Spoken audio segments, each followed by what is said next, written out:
இந்த உலகத்துல நம்மளை சுத்தி எந்த மாதிரியான விஷயங்கள்லாம் நடந்துச்சு அப்படின்றத நீங்க தெரிஞ்சுக்கணும் அப்படின்னு நினைச்சிட்டு இருந்தீங்கன்னா உங்களுக்கான ஒரு கரெக்டான சேனல் தான் இது. இங்க நம்ம கிரைம் மிஸ்ட்ரி அப்படின்னு சொல்லி பல விஷயங்கள் பார்த்துட்டு இருக்கோம். இந்த வீடியோஸ் வந்துட்டு உங்களுக்கு பிடிச்சிருந்தது அப்படின்னு சொன்னா மறக்காம லைக் பண்ணுங்க, நம்மளோட சேனலுக்கு சப்போர்ட் பண்ணி சப்ஸ்கிரைப் பண்ணுங்க. Yes. Okay, he's threatening my parents. Please. He's okay. 2007 James Ward இங்க 15 வயசு பொண்ணுகிட்ட இருந்து 911க்கு ஒரு எமர்ஜென்சி கால் ஒன்று வருது. அந்த பொண்ணு பதட்டத்தோட எங்க வீட்டுக்குள்ள ஒருத்தன் வந்துட்டு நுழைஞ்சிட்டான், அவன் கூட நாங்க எல்லாருமே போராடிட்டு இருக்கோம், தயவு செஞ்சு சீக்கிரம் வந்து எங்களை காப்பாத்துங்க அப்படின்னு சொல்றாங்க. இப்ப இந்த 911 எமர்ஜென்சி கால்ல இருக்கிறவங்க உங்க வீட்டுக்குள்ள நுழைஞ்ச அந்த நபர் வந்துட்டு இன்னமும் வீட்டுக்குள்ள தான் இருக்கானா அப்படின்னு கேக்குறாங்க. அதுக்கு அந்த பொண்ணும் ஆமா இன்னும் அவன் வீட்டுக்குள்ள தான் இருக்கான், தயவு செஞ்சு சீக்கிரம் வாங்க அப்படின்னு சொல்லி கத்துறாங்க. அந்த மொமெண்ட் வரைக்கும் எல்லாருமே என்ன யோசிச்சுட்டு இருந்தாங்க அப்படின்னு பாத்தீங்கன்னா, அந்த வீட்டுக்குள்ள நுழைஞ்ச அந்த நபர் வந்துட்டு கொள்ளையடிக்கிறதுக்காக திருடுறதுக்காக வந்திருக்கலாம் அப்படின்னு நினைச்சாங்க. ஆனா அது அப்படி கிடையாது. அந்த வீட்டுக்குள்ள அந்த சமயத்துல வந்த அந்த நபர் மிக மோசமான ஒரு தொடர் கொலையாளி. ஒட்டுமொத்த ஊரே பயந்துகிட்டு நைட் ஆனா கதவை சாத்திட்டு வீட்டுக்குள்ள இருக்கிற அளவுக்கு அவ்வளவு கொடூரமான ஒரு தொடர் கொலையாளி. வித்தியாசமான விதவிதமான கத்தி வச்சிருக்கக்கூடிய ஒரு நிஞ்சா ஷூட் கில்லர். ஒவ்வொரு ஊர்லயும் வந்து பாத்தீங்கன்னா தொடர்ந்து பல கொலைகள் நடந்துட்டு இருக்கு, அதுவும் ஒரே மாதிரியான பேட்டர்ன்ல. போலீஸ் ஆபீசர்ஸ்னால இதை கண்டுபிடிக்கவே முடியல. சொல்ல போனா அது அவங்களுக்கு ஒரு பெரிய தலைவலியா இருந்தது. எப்படியாச்சும் இவனை சீக்கிரம் பிடிச்சே ஆகணும் அப்படின்ற கட்டாயத்துல எல்லாருமே நைட்டும் பகலும் தேடிக்கிட்டு இருந்தாங்க. இப்படிப்பட்ட அந்த மோசமான கொலைகாரன் ஒரு வீட்டை டார்கெட் பண்ணி அந்த வீட்டுக்குள்ள இருக்கக்கூடிய 15 வயசு பொண்ணை கொலை பண்றதுக்காக போயிருக்கான். தப்பு பண்ணிட்டான். அவன் தெரியாம அந்த குடும்பத்தை சூஸ் பண்ணிட்டான். அவன் தெரியாம அந்த குடும்பத்தை தொட்டுட்டான். அப்படி அந்த வீட்டுக்குள்ள போனவன் அந்த வீட்டுல இருக்கிறவங்கள கொலை பண்ணானா அப்படின்னு நம்ம பார்க்க போறது கிடையாது. அப்படி அந்த வீட்டுக்குள்ள போனவனுக்கு என்ன நடந்துச்சுன்னு தான் நம்ம பார்க்க போறோம். ஹலோ ஃப்ரெண்ட்ஸ், நான் உங்க சாமி. Welcome to this part.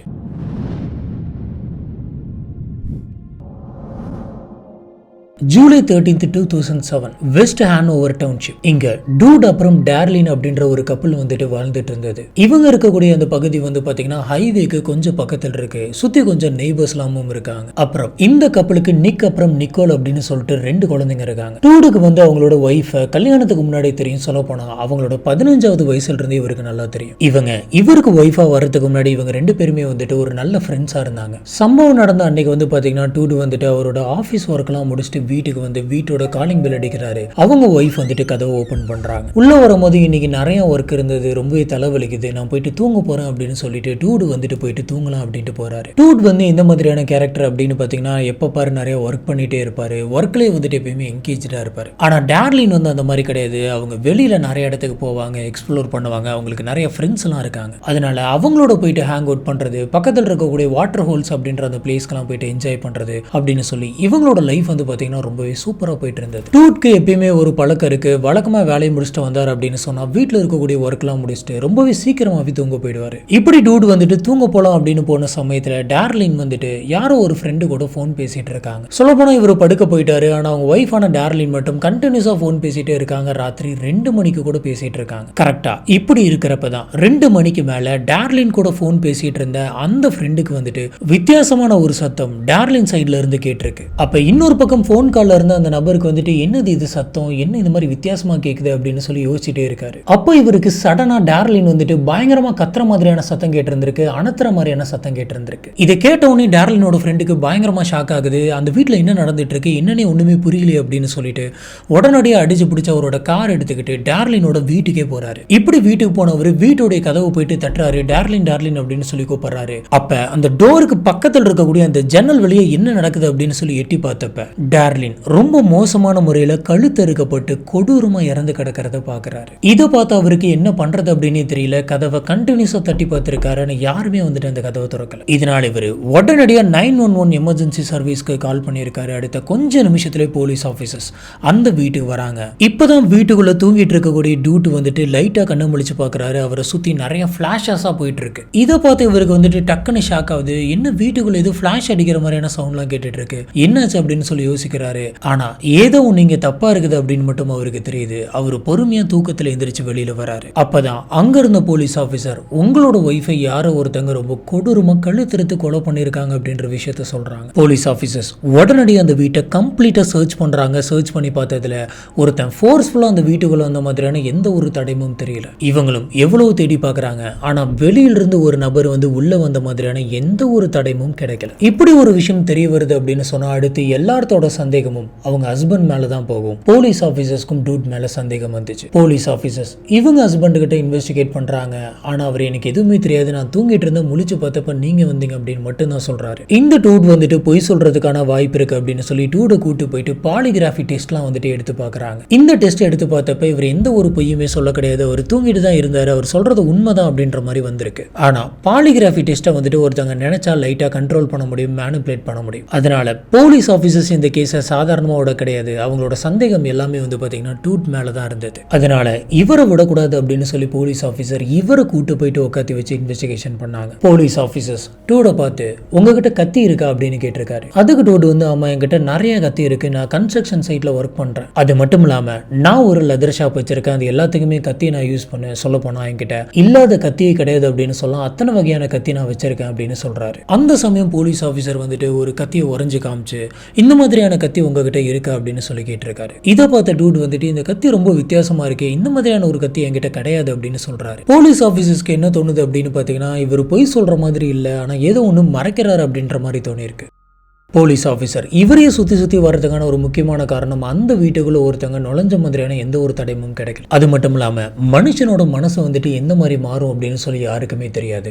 வீட்டுக்குள்ளே சின்னதாக சண்டை வந்திருக்கலாம், அந்த சின்ன சண்டை வந்துட்டு பெருசாக இருந்திருக்கலாம், அந்த ஆர்குமெண்ட்டில் கூட 2 பேருக்கு சண்டை வந்து 2 டே வந்துட்டு அவரோட ஒய்ஃபை கொலை பண்ணியிருந்திருக்கலாம் அப்படின்ற மாதிரி தான் யோசிக்கிறாங்க. போலீஸோட சந்தேகத்துக்கு இன்னொரு காரணமும் இருக்குது. இவங்க யோசிக்கிற மாதிரி வெளியிலிருந்து ஒரு நபர் வந்துட்டு இவங்க ஒய்ஃபை கொலை பண்ணிட்டு வெளியில் போயிருந்தா அதே வீட்டுக்குள்ளே இருக்கக்கூடிய இவங்களோட ஹஸ்பண்டுக்கு சத்தம் கேட்காமையா இருந்திருக்கும் அப்படின்றது தான் பெரிய டவுட். ஏன்னா ஃபோன் பேசிட்டு இருக்கும்போது அவங்க ஃப்ரெண்டு வந்துட்டு ஃபோன்ல டார்லின் அலற சத்தத்தை கேட்டேன், அதுக்கப்புறம் முணுமுணுக்கிற மாதிரி சத்தம் கேட்டுச்சு அப்படின்லாம் சொல்லியிருக்காரு. இப்படி இருக்கிறப்ப வீட்டுக்குள்ள வந்துட்டு ஒரு கொலையை நடந்திருக்கு, எப்படி இருக்கு அது கூட தெரியாம தூக்கம் வந்திருக்கும் அப்படின்றது தான் பெரிய கேள்வி. இப்ப இறந்து போன டார்லினுக்கு எதிரிங்க அப்படின்னு சொல்லி யாராச்சும் இருக்காங்களா அப்படின்னு சொல்லி அவங்க நெய்பர்ஸ், ஃபேமிலி மெம்பர்ஸ்னு எல்லாத்துட்டுமே கேட்கறாங்க. ஆனா டார்லினுக்கு எதிரிங்க அப்படின்னு சொல்லி யாருமே கிடையாது, அவங்க ரொம்ப நல்லவங்க, அவங்கள கொலை பண்றதுக்கு எப்படி ஒருத்தங்களுக்கு மனசு வந்துச்சு அப்படின்ற மாதிரி தான் சொல்றாங்க. அதுலயும் முக்கியமா அவங்களோட பொண்ணு, என்னோட அம்மா வந்துட்டு ரொம்ப ரொம்ப நல்லவங்க, அவங்கள போயிட்டு ஒருத்தன் கொலை பண்ணியிருக்கான் அப்படின்னு சொன்னா அவன் கண்டிப்பா ஒரு மான்ஸ்டரா தான் இருப்பான் அப்படின்ற மாதிரி சொல்லியிருக்காங்க. Would do it.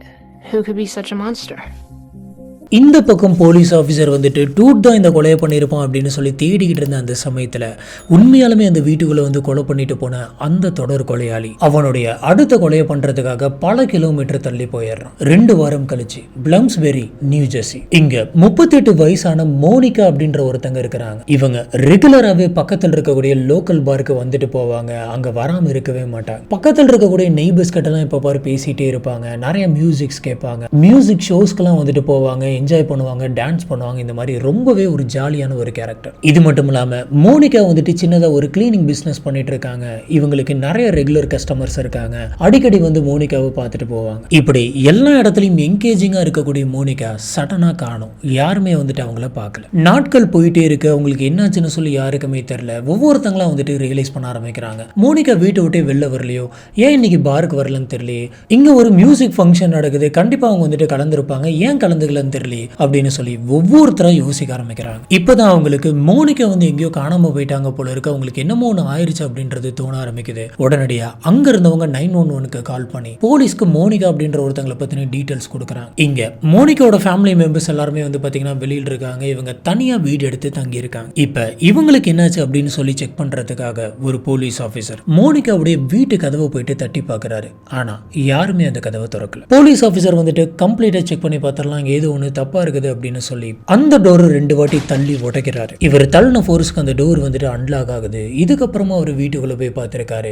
அந்த வீட்டுக்குள்ள எல்லாமே நார்மலா தான் இருந்துச்சு. இப்போ இவர் கீழே வந்து பார்த்துட்டு இருக்காரு, படி ஏறி மேலேயும் வந்துட்டு சில ரூம்ஸ் எல்லாம் இருக்கு. இதனால போலீஸ் ஆபீசர் அந்த படியை ஏறி மேல இருக்கக்கூடிய ஒரு ரூமை போயிட்டு பார்க்கலாம் அப்படின்ட்டு போறாரு. இப்படி போகும்போதே ஒரே ஒரு பெட்ரூம் மட்டும் லைட்டா ஒரு 20 சென்டிமீட்டருக்கு திறந்திருந்த மாதிரி இருந்தது. அந்த லைட்டா திறந்திருந்த அந்த கேப்ல இவர் எட்டி பார்த்தப்ப ஏதோ ஒரு கால் மட்டும் நீட்டிட்டு இருக்கு. என்னாச்சுன்னு தெரியல அப்படின்னு சொல்லி இவர் கிளவுஸ் போட்டு அந்த கதவை ஓபன் பண்ணி பார்த்தப்ப மோனிகா தொண்டையிலே வந்துட்டு அறுக்கப்பட்டு ரொம்ப கொடூரமான முறையில் இறந்து கிடந்தாங்க. சுற்றியும் வந்து பார்த்தீங்கன்னா நிறைய ரத்தமாக இருக்குது. இதை பார்த்த உடனே ஆஃபீஸர்ஸ்க்கு தெரிஞ்சிருச்சு, யாரோ ஒருத்தவங்க ரொம்ப கொடூரமாக தாக்குதல் பண்ணி கழுத்தெடுத்து கொலை பண்ணியிருக்காங்க அப்படின்னு. அந்த வீட்டில் எதனாச்சும் எவிடன்ஸ் கிடைக்குமா அப்படின்னு சொல்லி போலீஸ் ஆஃபீஸர்ஸ் ஃபுல்லாக செக் பண்ணி பார்க்குறாங்க. ஆனால் இவங்களுக்கு எந்த ஒரு எவிடன்ஸும் கிடைக்கல, எந்த ஒரு டிஎன்ஏ சாம்பிள்ஸும் கிடைக்கல. இப்போ இந்த கொலையை பண்ணது யாராக இருக்கும் அப்படின்னு சொல்லி போலீஸ் ஆஃபீஸர்ஸ் எல்லாருமே சர்ச் பண்ணிட்டு இருந்தாங்க. ஆனால் அவங்களுக்கு எதுவுமே கிடைக்கல. ஆனா இந்த கொலையை பண்ணிட்டு போன அந்த தொடர் கொலையாளி மறுபடியும் அவனோட வேலையை ஆரம்பிக்கிறான். இப்படி இவங்க உள்ள வந்து தேடிக்கிட்டு இருந்த 24 மணி நேரத்துக்குள்ளே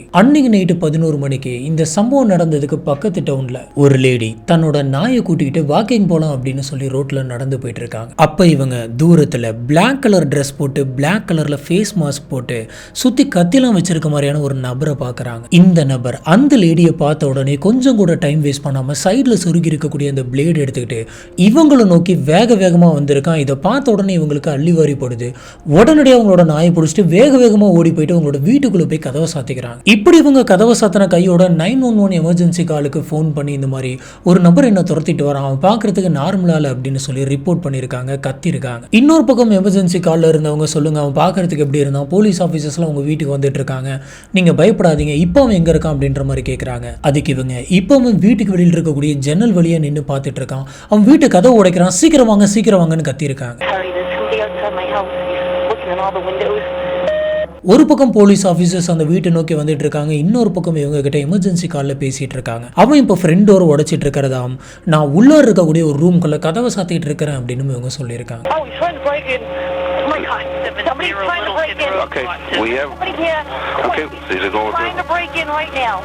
கரெக்டா அடுத்த ஒரு 7 நிமிஷத்துக்குள்ள போலீஸ் ஆபீசர்ஸ் அத்தனை பேருமே அந்த வீட்டு வாசல்ல வந்து நிக்கிறாங்க. ஆனா அந்த வீட்டுக்குள்ள வந்து அந்த நபர் வந்துட்டாங்க இல்ல, இவங்க வரத்துக்குள்ளே அவன் வந்துட்டு தப்பிச்சிட்டான். இப்ப இந்த தொடர் கொலையாளியை பார்த்த யாருமே வந்துட்டு இப்போ வரைக்கும் உயிரோடு இருக்க கிடையாது. இந்த தொடர் கொலையாளியை பார்த்த ஒரே ஒரு நபர் இந்த லேடி தான். இதனால போலீஸ் ஆஃபீஸர் வந்துட்டு இவங்களை கூப்பிட்டு வச்சு சொல்லுங்க நீங்க பார்த்த அந்த நபர் எப்படி இருந்தா அப்படின்ற எல்லா டீட்டெயிலுமே வந்துட்டு கலெக்ட் பண்ணிக்கிறாங்க. இவங்க சொல்றதை வச்சு பார்க்குறப்ப அவன் full and full black dress போட்டிருக்கான், ஃபேஸ்க்கு பிளாக் மாஸ்க் போட்டிருக்கான். அது மட்டும் இல்லாமல் சைடில் நிறைய கத்தி சொருகி வச்சிருந்திருக்கான், வித்தியாசமான பிளேட்ஸ்லாம் வந்துட்டு வச்சிருக்கான். மொத்தத்தில் இவன் வந்துட்டு ஒரு நிஞ்சா அப்பியரன்ஸில் இருந்திருக்கான் அப்படின்ற மாதிரி சொல்றாங்க. மேபி அவன் பிளாக் கிளவுஸ்லாம் போட்டு இந்த ஃபுல் கெட்டப்ல இருந்ததுனால கூட இவனுடைய தடயமோ இல்லை இவனுடைய ஃபிங்கர் பிரிண்டோ எங்கேயும் கிடைக்காம இருந்திருக்கலாம். ஏற்கனவே பக்கத்து டவுன்ல ஒரு கொலை நடந்திருக்கு, இந்த டவுன்ல ஒரு பொண்ணு வந்துட்டு ஒருத்தன் துரத்திருக்கான், அவன் நிஞ்சா கெட்டப்ல இருந்திருக்கான், கண்டிப்பா தொடர் கொலையாளியா தான் இருக்கணும் அப்படின்ற மாதிரியான பதட்டம் அங்கிருந்து சுத்தி இருக்கக்கூடிய எல்லா டவுனுக்குமே வருது. ஏன்னா நீங்களே யோசிச்சு பாருங்க, பக்கத்து ஏரியாவில் ஒருத்தன் வந்துட்டு வித்தியாசமான காஸ்டியூம்ல ஊருக்குள்ள சுத்திட்டு இருக்கான், அவன் கொலை பண்ணிட்டு சுத்திட்டு இருக்கான் அப்படின்ற மாதிரியான ஒரு இன்ஃபர்மேஷன் கிடைச்சா உங்களுக்கு எவ்வளவு பதட்டமா இருக்கும். அதே மாதிரியான ஒரு பதட்டம் தான் வந்து பாத்தீங்கன்னா அந்த ஊரு ஃபுல்லா பரவிச்சு. அதனால சாயந்தரமான யாருமே வெளியில வராம எல்லா ஜன்னல் கதவையும் இறுக்கி சாத்திட்டு உள்ள படுத்து தூங்கிட்டு இருந்திருக்காங்க. அந்த அளவுக்கான ஒரு பயம் வந்துட்டு வெளியில் இருந்தது. இந்த நியூஸ் வந்துட்டு நியூஸ் பேப்பர்லாம் பரவ ஆரம்பிச்சது. சொல்லப்போனா அந்த ஏரியாவில் இருக்கக்கூடிய போலீஸ் ஆஃபீஸர்ஸை தயவு செஞ்சு கதவை சாத்திட்டு வீட்டுக்குள்ள போங்க, சேஃபா இருங்க அப்படின்னு அனௌன்ஸ்மெண்ட்டே பண்ணியிருக்காங்க. போலீஸ் ஆஃபீஸர்ஸ் இந்த மாதிரியான கொலைகள் வந்துட்டு வேற எங்கேயாச்சும் நடந்திருக்கா அப்படின்ற எல்லாத்தையுமே வந்து கலெக்ட் பண்ணிட்டு இருக்காங்க. பக்கத்து டவுன்ல இருக்கக்கூடிய போலீஸ் ஸ்டேஷனுக்குலாம் கால் பண்ணி இந்த மாதிரியான பேட்டர்ன்ல எதனாச்சும் கொலை நடந்திருக்கா அப்படின்றத வெரிஃபை பண்ணிட்டு இருக்காங்க. ஆனா கொலைகாரன் அதோட நிறுத்த கிடையாது. July 30 McDonagh family. இந்த ஃபேமிலி வந்துட்டு ரொம்பவே அமைதியா வாழ்ந்துட்டு இருக்கு. இந்த குடும்பத்துல யார் யாரெல்லாம் இருக்காங்க அப்படின்னு பாத்தீங்கன்னா கெவின் அப்புறம் ஜீனி. இவங்க 2 பேருக்கும் ஹை ஸ்கூல்ல இருந்தே அறிமுகம் இருக்கு. இவங்க 2 பேரும் கல்யாணம் பண்ணிக்கிறாங்க. இவங்களுக்கு 2 குழந்தைகளும் இருக்கு, ரேயான் அப்புறம் ஷே. மெக்டொனால்ட் ஃபேமிலி வந்து பாத்தீங்கன்னா வழக்கமா பக்கத்தில் இருக்கக்கூடிய சர்ச் போவாங்க. எல்லா சண்டேஸும் அவங்க அங்க இருப்பாங்க. அங்க ஈவென்ட் கண்டக்ட் பண்ணாலும் சரி, ஸ்பெஷல் டேவா இருந்தாலும் சரி, எல்லா சமயமும் அவங்க அங்க இருப்பாங்க. சொல்ல போனா சுத்தி இருக்கக்கூடிய நிறைய நெய்பர்ஸ் வீட்ல இவங்களோட பிரசன்ஸ் எப்பயுமே இருக்கும் அப்படின்னு சொல்றாங்க. கரெக்டா இப்படி இருக்கிறப்பதான் ஒரு நாள் நைட் 15 வயசான இந்த ஷே வந்துட்டு அவங்களோட ஃப்ரெண்ட்ஸ் கூட டைம் ஸ்பெண்ட் பண்ணிட்டு மறுபடியும் வீட்டுக்கு வராங்க. இப்படி வந்து இவங்க அவங்க அம்மா அப்பா கிட்ட பேசிட்டு அவங்களோட ரூமுக்கு போயிட்டு செட்டில் ஆயிருக்காங்க. வீட்டுக்கு இன்னும் அவங்களோட அண்ணா வந்துட்டு வரல அப்படின்ற விஷயம் அவங்களுக்கு தெரியுது. சரி, எப்படி அண்ணா வந்தா நம்மளுக்கு தான் ஃபோன் பண்ணி கதவை துற அப்படின்னு சொல்லுவான், அதனால நம்ம கொஞ்சம் வெயிட் பண்ணலாம் அப்படின்னு சொல்லி இவங்க வெயிட் பண்ணிட்டு இருந்திருக்காங்க. ரொம்ப நேரம் பிரதருக்காக வெயிட் பண்ணி பார்த்த ஷா வந்துட்டு அங்கேயே அசந்து படுத்து தூங்குறாங்க. இப்படி இருக்கிறப்ப கரெக்டா ஒரு விடிய காத்தால 4 மணிக்கு ஷேக்கு திடீர்னு முழிப்பு வருது. காரணம் என்ன அப்படின்னு பாத்தீங்கன்னா வெளியில யாரோ ஒருத்தங்க அந்த வீட்டு டோரை வந்துட்டு நகர்த்துற மாதிரியான ஒரு சத்தம் கேட்டுட்டு இருக்கு. ஒருவேளை நம்ம பிரதர் வந்துட்டாரோ அப்படின்னு சொல்லி ஷே வந்துட்டு யோசிச்சுக்கிட்டே லைட்டா கண்ணை முழிக்கும் போது வெளியில் இருக்கக்கூடிய கண்ணாடி வந்துட்டு நொறுங்குற மாதிரியான சத்தம் கேட்குது. இப்படி இவங்க கொஞ்சம் கொஞ்சமா தூக்கத்திலிருந்து முழிச்சு பார்க்கும்போது சடனா அவங்களுக்கு ஒரு பயங்கரமான ஷாக் ஒன்று காத்துட்டு இருந்தது. இவங்களுடைய ரூம்குள்ள இவங்களுக்கு முன்னாடி ஒரு பெரிய உருவம் நிக்கிறத இவங்க பாக்குறாங்க. அந்த மர்ம உருவம் கையில வந்துட்டு கத்தி வச்சிருக்கு. என்ன அப்படின்றத பாக்குறதுக்கு முன்னாடி சடனா மேல ஏறி வாய் மூக்கி பொத்துது. வாயை பொத்துனதோட அவங்கிட்ட இருக்க கத்தி எடுத்து கழுத்துல வச்சு அமைதியா இருக்கணும், சத்தம் போட்ட அப்படின்னு சொன்னா கழுத்தை அறுத்துருவேன் அப்படின்னு சொல்லி மிரட்டி இருக்கான். ஷாக்கு வந்துட்டு இது ரொம்பவே பயமா இருந்திருக்கு. அவன் சொல்றதை கேட்கல. அவங்க பயங்கரமா அணத்தி இருக்காங்க, முணுமுணுத்துட்டே இருக்காங்க, காலால ஓங்கி ஓங்கி கீழே உதச்சிட்டு இருந்திருக்காங்க. அவங்கனால அந்த சமயத்துல அவங்க அம்மா அப்பாவுக்கு என்னென்னலாம் சிக்னல் கொடுத்து வர வைக்க முடியுமோ அது எல்லாமே பண்ணிட்டு இருந்தாங்க. கரெக்டா இது ஷாவோட ரூம்குள்ள நடந்துட்டு இருந்த அந்த சமயத்துல இவங்க அப்பா அம்மா 2 பேருமே இன்னொரு ரூம்ல தூங்கிட்டு இருந்தாங்க. இப்போ அவங்க அம்மா வந்துட்டு முழிக்கிறாங்க. அவங்களுக்கு ஏதோ அனத்தர மாதிரியான சத்தம் கேட்டுட்டே இருந்ததுனால தான் முழிச்சிருக்காங்க. முழிச்சு பார்த்தப்ப இந்த சத்தம் வந்துட்டு நம்மளோட பொண்ணோட ரூம்ல இருந்தா வந்துட்டு இருக்கு. ஒருவேளை ஷா எதனாச்சும் ஒரு கெட்ட கனவு கண்டு இருந்திருக்கலாம். அந்த கனவோட காரணமா கூட இந்த மாதிரி எந்திரிச்சு அனத்திட்டு இருக்கலாம் அப்படின்ற மாதிரி யோசிக்கிறாங்க. இப்போ இவங்களுக்கு என்ன தோணுது அப்படின்னு பாத்தீங்கன்னா நம்ம அந்த ரூம்குள்ள போயிட்டு ஷா வந்து அமைதி பண்ணி தூங்க வைக்கணும் அப்படின்னு தோணுது. கரெக்டா சொல்லி வச்ச மாதிரி இந்த சமயம் பார்த்து பக்கத்துல தூங்கிட்டு இருந்த கெவினை வந்துட்டு எந்திரிக்கிறாரு. கெவின் வந்து எப்படிப்பட்ட கேரக்டர் அப்படின்னு பாத்தீங்கன்னா அவர் வழக்கமா தூங்கினா எந்திரிக்கவே மாட்டாராம். பொறுமையா காலில் தான் எந்திரிப்பாராம். அவர் எப்பயுமே வந்து நம்ம நிம்மதியா தூங்கணும், டிஸ்டர்பன்ஸ் இல்லாம தூங்கணும் அப்படின்னு நினைக்கக்கூடிய ஒரு நபர். அதனால ஸ்லீப்பை மட்டும் அவர் ஸ்கிப் பண்ண மாட்டார். இப்படி இருக்கக்கூடிய அந்த சமயத்துல கெவின் வந்து திடீர்னு ஏன் எந்திரிச்சாரு அப்படின்னு தெரியல. இவர் பக்கத்துல முழிச்சிட்டு இருந்த ஜீனியை பார்த்து என்னாச்சு அப்படின்னு கேட்கிறாரு. நம்ம பொண்ணுடைய ரூம்ல இருந்து ஏதோ அனத்துற மாதிரி சத்தம் கேட்குது. ஒருவேளை கெட்ட கனவை கண்டிருப்பா போல் இருக்கு, நான் போயிட்டு சமாதானப்படுத்திட்டு வரேன் அப்படின்ற மாதிரி சொல்றாங்க. அதுக்கு கெவின் வந்து நீ இங்கே இரு, படுத்து தூங்கு, நான் போயிட்டு பேசிட்டு வந்துடுறேன் அப்படின்னு சொல்லி கெவின் ஸ்ட்ரெயிட் அவருடைய பொண்ணோட ரூம் நோக்கி நடந்து போயிட்டு இருக்காரு. இப்படி இவரு கரெக்டா அவங்க பொண்ணோட ரூம் ஓபன் பண்ண அந்த சமயத்துல அவங்க பொண்ணு கீழே படுத்திருக்காங்க. மேல ஒரு மர்ம நபர் வந்து கையில கத்தியோடு இருக்கிறத பாக்குறாரு. இந்த விஷயத்தை பார்த்து இவர் கொஞ்சம் கூட டைம் வேஸ்ட் பண்ண கிடையாது. அடுத்த செகண்ட் அந்த நபர் மேல ஏறி குதிக்கிறாரு. கையில் இருக்கக்கூடிய கத்தியை வந்துட்டு புடிச்சு இழுக்கிறதுக்கு ட்ரை பண்றாரு. இப்ப இவங்களுக்கு நடுவுல வந்து பாத்தீங்கன்னா ஒரு தள்ளுமுள்ளு நடக்குது. இந்த சத்தம் வந்துட்டு வெளியில ரூம்ல இருந்த ஜீனிக்கு கேக்குது. இப்ப ஜீனி அந்த ரூம்குள்ள ஏதோ ஒண்ணு நடக்குது அப்படின்னு சொல்லி கொஞ்சம் கூட டைம் வேஸ்ட் பண்ணாம வேகமா ரூம்குள்ள வராங்க. அவங்க பொண்ணோட ரூம்குள்ள வந்து பார்த்த அந்த ஃபர்ஸ்ட் செகண்ட் ஒரு மர்ம நபர் ஃபுல்லா கருப்பு கலர் ட்ரெஸ் போட்டு தலையில மாஸ்க் போட்டு கத்தியெல்லாம் வச்சுட்டு நின்றுட்டு இருந்திருக்கான். அவங்க ஹஸ்பண்ட் கூட சண்டை போட்டுட்டு இருக்கிறத பாக்குறாங்க. பக்கத்துல என்ன பண்றதுன்னே தெரியாம அவங்க பொண்ணு வந்துட்டு முழிச்சிட்டு இருந்திருக்கு. அடுத்து இவங்க கொஞ்சம் கூட யோசிக்காம அந்த மர்ம நபருடைய கையை பிடிச்சி இழுக்கிறாங்க. அந்த சமயத்துல கெவின் வந்துட்டு அந்த கத்தியை போடுங்க அப்படின்னு சொல்லி கத்துறாரு. அந்த கத்தி வந்து பாத்தீங்கன்னா சாதாரண கத்தி கிடையாது, நல்ல பெருசா நீட்டமா இருக்கக்கூடிய ஒரு பிளேடு மாதிரியான ஒரு கத்தி. ஜீனிக்கு அந்த கத்தியை பாக்குறதுக்கே பயங்கர ஷாக்கிங்கா இருந்திருக்கு. இவங்க அந்த கத்தியை பிடிச்சி இழுத்துருக்காங்க. அந்த சமயத்துல கெவின் வந்துட்டு பயங்கரமா தள்ளுமுள்ளு பண்ணிட்டு இருந்ததுனால அந்த கத்தியை பிடிச்சிருக்க கிரிப் வந்துட்டு கொஞ்சம் லூஸ் ஆகுது. இந்த சமயம் இந்த கத்தி வந்து பாத்தீங்கன்னா பிடிச்சி இழுத்ததுல தனியா ஒரு பக்கம் போயிட்டு விழுவுது. இவங்க பொண்ணான ஷேக்கு வந்துட்டு இப்ப என்ன பண்றது அப்படின்னு தெரியல. ஏன்னா உள்ள வந்து அந்த மர்ம நபர் வந்துட்டு அவங்க அப்பாவோட 3 மடங்கு பெருசா இருக்கான். இந்த சமயம் தான் அந்த மர்ம நபரை தடுத்து சண்டை போட்டுக்கிட்டு இருந்த அவங்க அப்பா வந்துட்டு அவங்க பொண்ணு ஷேக்கிட்ட உடனடியா கீழே போயிட்டு 911க்கு கால் பண்ணி என்னோட துப்பாக்கி எடுத்துட்டு வா அப்படின்னு கத்துறாரு. ஆனா இதுல ஒரு ஹைலைட் என்ன அப்படின்னு பாத்தீங்கன்னா அவர்கிட்ட துப்பாக்கியே கிடையாது. Instinctively told my daughter, call 911 and get my gun. I don't have a gun, but something inside me. ஆனா அந்த சமயம் உள்ள வந்து அந்த நபரை வந்துட்டு டைவர்ட் பண்ணும் அப்படின்றதுக்காக போயிட்டு துப்பாக்கி எடுத்துருவோம் அப்படின்ற மாதிரி கத்திருக்காரு. கிட்டத்தட்ட இந்த மாதிரியான தள்ளுமுள்ளு வந்து பாத்தீங்கன்னா ஒரு 5 நிமிஷமா போயிட்டு இருக்கு. ஷா வந்துட்டு அவங்க அப்பா சொன்னபடி வேகமா அந்த ரூம் விட்டு வெளில போயிட்டு கீழே இறங்குறாங்க. கீழே வந்த இவங்க கீழே இருக்கக்கூடிய அவங்களோட போன் எடுத்து 911க்கு கால் பண்ணி, சார் ஒரு எமர்ஜென்சி, எங்க வீட்டுக்குள்ள ஒரு நபர் பூந்துட்டா, எங்க அப்பா அம்மா அவங்க கூட போராடிட்டு இருக்காங்க, தயவு செஞ்சு சீக்கிரம் வந்து காப்பாத்துங்க அப்படின்னு சொல்லி பயந்துகிட்டே பேசுறாங்க. And put it to my mouth and all right, just relax. Is he still there? உள்ள வந்து அந்த மர்ம நபர் வந்து பாத்தீங்கன்னா உண்மையாலுமே ரொம்ப பெருசா இருக்கான். அவனை வந்து தடுக்கிறது அப்படிங்கிறது ரொம்ப கஷ்டம். அவனை தடுக்கவே முடியல. கெவின் அவர்னால முடிஞ்ச அளவுக்கு என்னென்ன பண்ண முடியுமோ எல்லாத்தையுமே ட்ரை பண்றாரு. இப்ப கெவின் வந்து இந்த சமயத்துல அந்த கத்தி எடு அப்படின்னு சொல்லி ஜீனி கிட்ட சொல்ல, ஜீனி வந்துட்டு அந்த கத்தியை போயிட்டு எடுத்துட்டு கிட்ட வராங்க. கரெக்டா இந்த மொமெண்ட் வந்து பாத்தீங்கன்னா உள்ள வந்த கொலைகாரனுக்கு நல்லாவே தெரிஞ்சிருக்கும் நம்ம மாட்டிக்கிட்டோம் அப்படின்னு. ஜீனி அந்த கத்தி எடுத்துட்டு கெவின் கிட்ட வர அந்த சமயத்துல இவங்களுக்குள்ள நடந்த தள்ளு முள்ளுல ஜீனியோட கையில வந்து பாத்தீங்கன்னா அந்த கத்தி பட்டு ரத்தம் வருது. இந்த சமயம் ஜீனி வந்துட்டு முழுசா மனசு விட்டுறாங்க. அவ்வளவுதான் போல இருக்கு. உள்ள வந்து அந்த நபர் அந்த கத்தி எடுத்து மொத்தமா நம்ம எல்லாத்தையும் கொல்ல போறோம் அப்படின்னு நினைக்கிறாங்க. The man stood up with Kevin on his back. The knife slid through my hands. I thought, oh, this is it, we're all dead. இப்ப ஜீனியோட கையில ரத்தம் வர்றதை கெவின் வந்துட்டு திரும்பி பாப்பாரு. இந்த ஒரு சின்ன டிஸ்ட்ராக்ஷனை பயன்படுத்திக்கிட்டு அந்த கொலைகாரன் வந்துட்டு இவங்களை தள்ளி விட்டுட்டு டோர் நோக்கி ஓட போறான். ஆனா கெவின் ஜீனி இவங்க 2 பேருமே அவனை ஓட கிடையாது. 2 பேரும் அவனை பிடிச்சி திருப்பி ரூம்குள்ள போடுறாங்க. ஏன்னா கீழே அவங்களோட பொண்ணு இருக்கு. அது மட்டும் இல்லாம போலீஸ் ஆபீசர்ஸ் எந்த நேரம் வேணாலும் இங்க வருவாங்க. அது வரைக்கும் இவனை எப்படியாச்சும் தடுத்து நிறுத்தணும் அப்படின்னு சொன்னான். இவனை போலீஸ் கிட்ட புடிச்சு தந்துடலாம் அப்படின்னு நினைக்கிறாங்க. இது ஒண்ணு மட்டும் தான் அவங்களோட மைண்ட்ல இருக்கு. மறுபடியும் இவங்களுக்குள்ள தள்ளுமுள்ளு நடந்துட்டு இருக்கு. இந்த சமயம் தான் கெவினுக்கு ஒரு ஸ்மார்ட்டான மூவ் ஒன்று தோணுது. கெவின் வந்துட்டு யார் அப்படின்னு பாத்தீங்கன்னா அவருக்கு ஸ்கூல் டேஸ்ல இருந்து ரெஸ்லிங் அப்படின்னா ரொம்ப பிடிக்கும். சில ரெஸ்லிங் மூவ்ஸ்லாம் வந்து பாத்தீங்கன்னா அவர் கத்து வச்சிருந்தாரு. அந்த சமயத்துல கெவின் இவன் நம்மளோட பெருசா இருக்கான், இவனை கண்ட்ரோல் பண்ணும் அப்படின்னு சொன்னா நம்ம அந்த சோக் ஹோல்டு தான் பண்ணணும் அப்படின்னு முடிவு பண்றாரு. இதை யோசிச்ச இவர் அந்த ஃபிராக்ஷன் ஆஃப் த செகண்ட்ல வந்துட்டு அதை இம்ப்ளிமெண்ட் பண்ணியிருந்திருக்காரு. அந்த மர்ம நபருடைய கழுத்தை வந்துட்டு இப்படி ஹோல்டு பண்ணி தலையை பிடிச்சு அவரோட மொத்த வெயிட்டுமே வந்துட்டு அவர் மேல போட்டு பிரஷர் பண்ணியிருக்காரு. இதனால வந்த அந்த நபர்னால கொஞ்சம் கூட நகர முடியல. இப்படி எவ்வளவு மணி நேரம் கெவினால அந்த நபரை ஹோல்டு பண்ண முடியும் அப்படின்னு தெரியல.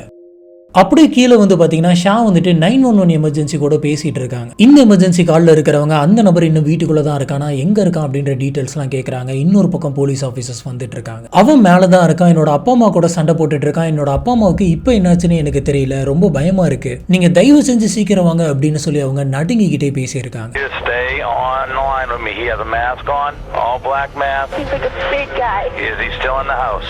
Yeah, my dad's holding him down. Okay, the father has the guy held down right now. இந்த ஃபோன் கால் பண்ண ஆரம்பிச்சதுல இருந்து அப்படியே 10 நிமிஷம் போகுது. ஷா வந்துட்டு போலீஸ்க்காக பயந்துகிட்டே வெயிட் பண்ணிட்டு இருந்தாங்க. கரெக்டா ஒரு 10 நிமிஷத்துக்குள்ள இவங்களுக்கு தூரத்துல இருந்து போலீஸ் கார்லாம் வர மாதிரியான சத்தம் கேக்குது. இமீடியட்டா அடுத்த கொஞ்சம் செகண்ட்லயே வந்து பாத்தீங்கன்னா போலீஸ் ஆபீசர்லாம் திபு திபுன்னு வீட்டுக்குள்ள வராங்க. ஷா வந்துட்டு மேலதான் அவங்க இருக்கிறாங்க அப்படின்னு சொல்லி வேகமா படிக்கட்டு நோக்கி கூட்டு போறாங்க. ஷாக்கு இந்த சமயத்துல என்ன பயம் அப்படின்னு பாத்தீங்கன்னா கடைசி 10 நிமிஷமா மேல இருந்து எந்த ஒரு சத்தமும் கேட்கல. போலீஸ் ஆபீசர்ஸ் எல்லாருமே படிக்கட்டேறி வேக வேகமா அந்த ரூம் நோக்கி போயிட்டு இருக்காங்க. பின்னாடி ஷாவும் வந்துட்டு பின்தொடர்ந்து வந்துட்டு இருக்காங்க. இப்ப அங்க வந்த போலீஸ் ஆபீசர் வந்துட்டு ஷாவோட ரூம்குள்ள போய் பார்த்தப்ப கெவின் வந்து அவரோட பெருசா இருக்கக்கூடிய அந்த மர்ம நபரை அப்படியே பிடிச்சு ஹோல்டு பண்ணி படுக்க வச்சிருக்காரு. அதுக்கு கொஞ்சம் பக்கத்துல ஜீனி வந்துட்டு அவங்களோட கையில கத்திய வச்சுட்டு நின்னுட்டு இருக்காங்க. வேற மாதிரி இம்மீடியட்டா போலீஸ் ஆபீசர் வந்து அவனை பிடிச்சு அடிச்சு அரெஸ்ட் பண்றாங்க. இதுக்கப்புறம் தான் அந்த ஒட்டுமொத்த குடும்பத்துக்குமே வந்து பாத்தீங்கன்னா உசிரே திரும்பி வந்துச்சு. அந்த ஒட்டுமொத்த குடும்பமும் ஒரு தொடர் கொலையாளி கிட்ட இருந்து போராடி அவங்களோட உயிர்களை காப்பாத்தி இருந்திருக்காங்க அப்படின்னு சொல்லலாம்.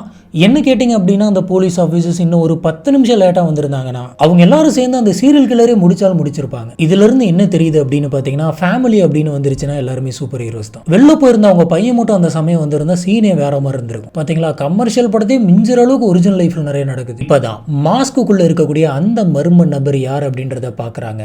அந்த நபருடைய பேர் ஆடம். இது வரைக்கும் ஆடமோட பேர்ல எந்த ஒரு கிரிமினல் ஹிஸ்டரியுமே இல்ல. இப்பதான் அவன் ஃபர்ஸ்ட் டைம் போலீஸ் கிட்ட மாட்டிருக்கான். ஆடம் வந்துட்டு ஜோன்ஸ்வில்ல ஒரு சாதாரணமான மனுஷன் மாதிரி தான் வாழ்ந்துட்டு இருக்கான். இவனுக்கு ஒய்ஃப் இருக்கு, ஒரு குழந்தையும் இருக்கு. இந்த சமயம் தான் போலீஸ் ஆபீசர் இந்த மெக்டொனால்ட்ஸ் ஃபேமிலி இருக்க அந்த வீட்டுக்கு பக்கத்துல ஒரு பெரிய ட்ரக் ஒன்னு பாக்குறாங்க. இந்த ட்ரக் வந்துட்டு ஆடமோடதுன்னு தெரியுது. ஆடம் ஒரு ட்ரக் டிரைவர். வீட்டுக்கு சைட்ல இருக்கிற அந்த ட்ரக்கை வந்துட்டு போலீஸ் ஆபீசர் எக்ஸாமின் பண்றாங்க. இப்படி அந்த ட்ரக்குக்குள்ள போய் பார்த்தப்பதான் போலீஸ் ஆபீசருக்கு சீரியஸான சில விஷயங்கள் தெரிய வருது. இப்ப இவங்க பார்த்துட்டு இருக்க இந்த கேஸ் வந்துட்டு சாதாரணமான கேஸ் கிடையாது, இவன் சாதாரணமான ஆள் கிடையாது அப்படின்னு. அப்படி அந்த ட்ரக்குக்குள்ள இவங்க என்னென்னலாம் கண்டுபிடிச்சாங்க அப்படின்னு பாத்தீங்கன்னா உள்ள அவங்களுக்கு விதவிதமான கத்தியெல்லாம் வந்து கிடைச்சிருக்கு. வேட்டையாடுறதுக்கு யூஸ் பண்ற கத்தி, வேட்டையாடுறதுக்கு யூஸ் பண்ற பெல்ட், ஒரு லெதர் மாஸ்க், அது இல்லாம ஒரு மாஸ்க்ல வந்துட்டு கண்ணு வாய்க்கு மட்டும் ஓட்ட போட்டிருக்கிற மாதிரி வித்தியாசமான நிறைய பொருட்கள் கிடைச்சிருக்கு. உடனே போலீஸ் ஆபீசர் இவன் கொள்ளையடிக்கிறதுக்காக இந்த வீட்டுக்குள்ள வந்திருக்க மாட்டான், இவன் வேற யாரோ ஒரு ஆள் அப்படின்னு சொல்லி கம்ப்ளீட்டா சர்ச் பண்றாங்க. இதை டீடைலா நோட் பண்ணிக்காங்க. இப்போ இவங்களுக்கு ஒரு லாக் புக் கிடைச்சிருக்கு, ஒரு ரிசிப்ட் கிடைச்சிருக்கு, ஒரு படத்தோடைய சிடி கிடைச்சிருக்கு, இன்னும் சில கத்திகள்லாம் கிடைச்சிருக்கு. போலீஸ் ஆபீசர் அந்த டிவிடி பிளேயர் எடுத்து இது என்ன படம் அப்படின்னு பாக்குறாங்க. அந்த படத்தோட பேரு ஹண்டிங் ஹியூமன். இந்த படத்தை பத்தி கேள்விப்பட்டதுக்கு அப்புறம், இந்த படத்தை பார்த்ததுக்கு அப்புறம் போலீஸ் ஆபீசர்ஸ் எல்லாருக்குமே ஒரு பயங்கரமான ஷாக் ஒன்று காத்துக்கிட்டு இருந்தது. ஏன்னா அந்த படமே ஒருத்தங்களை கொலை பண்றது மூலியமா நம்மளுக்கு என்ன த்ரில் கிடைக்கும் அப்படின்ற மாதிரியான ஒரு படம் தான். இந்த படத்தை தான் ரிப்பீட்டடா வந்து பாத்தீங்கன்னா இந்த கொலைகாரன் போட்டு பார்த்திருக்கான். சொல்ல போனா இதுலதான் அவன் பயங்கரமா மோட்டிவ் ஆயிருக்கான், இன்ஸ்பயர் ஆயிருக்கான். அதுல வரக்கூடிய சீன்ஸ்ல இருக்கிற மாதிரி ரியல் லைஃப்லயும் அதே மாதிரியான கொலைகளை அவன் ரீக்ரியேட் பண்ணும் அப்படின்னு நினைச்சிருக்கான். சிம்பிளா சொல்ல போனோம் அப்படின்னு சொன்னா இந்த கொலைகாரனுக்கு எந்த விதமான மோட்டிவும் கிடையாது இவங்களெல்லாம் கொலை பண்ணணும் அப்படின்னு. ஜஸ்ட் ஃபார் த்ரில்லுக்காக மட்டுமே வந்து பாத்தீங்கன்னா இந்த மாதிரியான கொலைகளை பண்ணிக்கிட்டு இருக்கான். அதுலயும் பாத்தீங்கன்னா அந்த படத்துக்குள்ளே வந்துட்டு ஒரு சீன் இருக்கு. அதுல என்ன சொல்றாங்கன்னா, போலீஸ் ஆபீசர்ஸ் கிட்ட மாட்டிக்காம நீங்க கொலை பண்ணணும் அப்படின்னு சொன்னா நீங்க கொலை பண்றதுக்காக எந்த ஒரு மோட்டிவும் இருக்கக்கூடாது. இந்த விஷயத்தை நான் ஃபாலோ பண்ணதுனாலதான் என்னால 107 பேரை சக்சஸ்ஃபுல்லா கொலை பண்ண முடிஞ்சது அப்படின்ற மாதிரி இருக்கு. போலீஸ் ஆஃபீஸர்ஸ்க்கு இந்த விஷயம் வந்து பார்த்தீங்கன்னா பயங்கர ஷாக்கிங்காக இருந்திருக்கு. இந்த படத்தில் காட்டுற மாதிரியான பேட்டர்னில் அவங்கள சுற்றி இருக்கக்கூடிய டவுன்ஸில் என்னென்ன கொலைகள்லாம் நடந்திருக்கு அப்படின்றத இவங்க சர்ச் பண்ண ஆரம்பிக்கிறாங்க. இந்த கொலைகாரன் எந்த ஒரு மோட்டோவும் இல்லாமல் ட்ரக் எடுத்துக்கிட்டு ஒவ்வொரு ஊராக போயிட்டு ஊரில் இவன் லேண்ட் ஆகிற இடத்தெல்லாம் ஒரு கொலையை பண்ணியிருக்கான். இந்த எல்லா கொலைகளும் வந்து பார்த்தீங்கன்னா படத்தில் வர அந்த சீன்ஸ் மாதிரி இருக்கு. இந்த விஷயம் வந்து பார்த்தீங்கன்னா சுற்றி இருக்க எல்லா இடத்துக்கும் பரவ நியூ ஜெர்சியில் மோனிகாவோட கொலை வழக்கு இன்வெஸ்டிகேஷன் பண்ணிட்டு இருந்த அந்த டிடெக்டிவ்க்கு இந்த நியூஸ் போகுது. இவர் ஆடமை பற்றி கேள்விப்பட்ட உடனே ஒருவேளை மோனிகா இவன் தான் கொலை பண்ணியிருப்பானோ, ஏன்னா அதே பேட்டர்ன்ல இந்த கொலை நடந்திருக்கு அப்படின்ற மாதிரி இவர் யோசிக்கிறாரு. மோனிகாவுடைய கொலை வழக்குல இவருக்கு எந்த விதமான ஃபிங்கர் பிரிண்ட்டும் கிடைக்கல. ஆனா அந்த படத்துல நடந்த விஷயங்கள் மோனிகாவோட இந்த கொலையோட ரொம்பவே சிமிலரா இருந்திருக்கு. இதனால அங்க இருக்கக்கூடிய டிடெக்டிவ்ஸ் வந்துட்டு ஆடம பிடிச்சு வச்சிருக்க இந்த போலீஸ் ஆபீசர்ஸ் கிட்ட எனக்கு சில இன்ஃபர்மேஷன்ஸ் வேணும், எங்களோட கேஸ்க்கு இது மேட்ச் ஆகிற மாதிரி இருக்கு அப்படின்னு சொல்றாங்க. ஆனா உண்மையாலுமே ஆடம் வந்துட்டு நியூ ஜெர்சி போயிருப்பானா, மோனிகாவை கொலை பண்ணியிருப்பானான்னு அப்ப வரைக்கும் யாருக்கும் தெரியாது. இப்பதான் டிடெக்டிவ் ட்ராய்ஸ் வந்துட்டு ஒரு விஷயத்தை நோட் நோட் பண்றாரு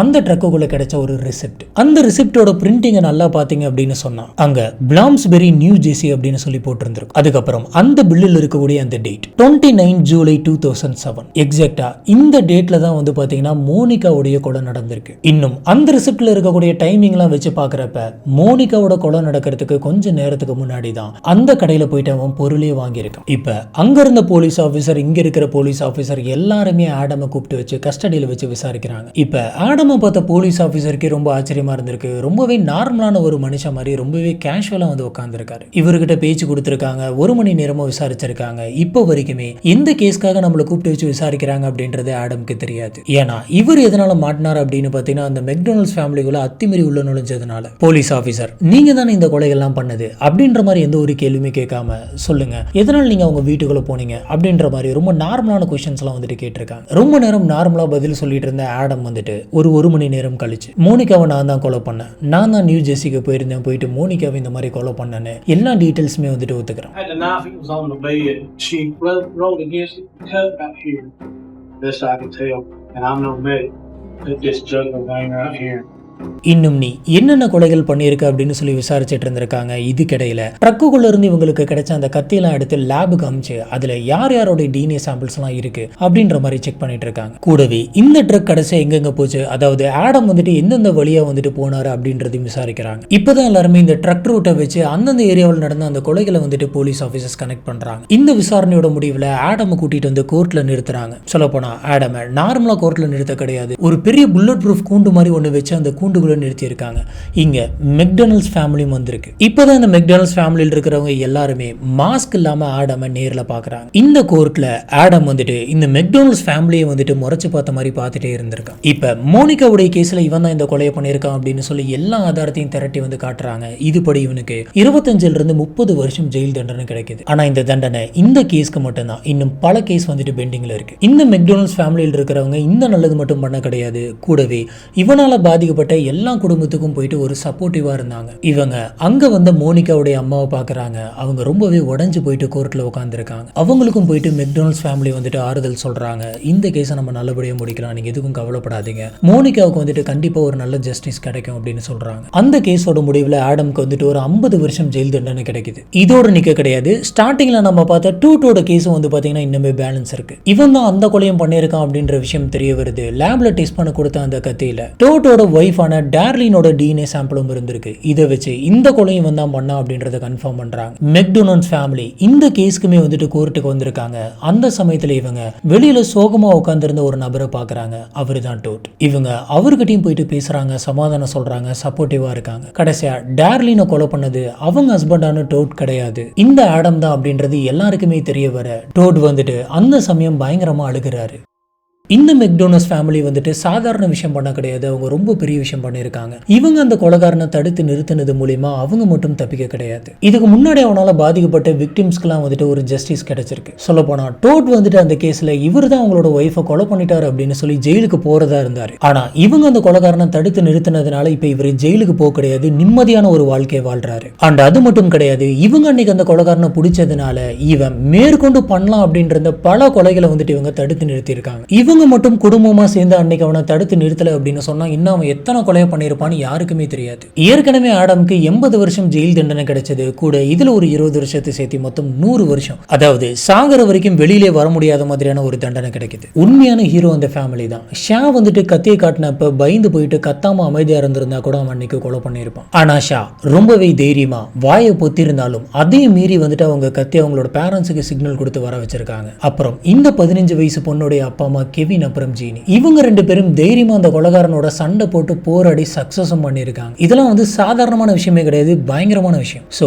இந்த ஃபேமிலியில் இருக்கிறவங்க ரியல் ஹீரோஸ் அப்படின்னு சொல்லலாம். இதுதான் இன்னைக்கு நம்ம பார்க்கறது இந்த கேஸ். இந்த கேஸை பத்தி உங்களுக்கு என்ன தோணுச்சு அப்படிங்கறத கீழே ஒரு கமெண்ட் பாக்ஸ்ல மறக்காம ஸ்பாட் பண்ணுங்க. நம்ம அங்க வச்சு இதை பத்தி டிஸ்கஸ் பண்ணுவோம்.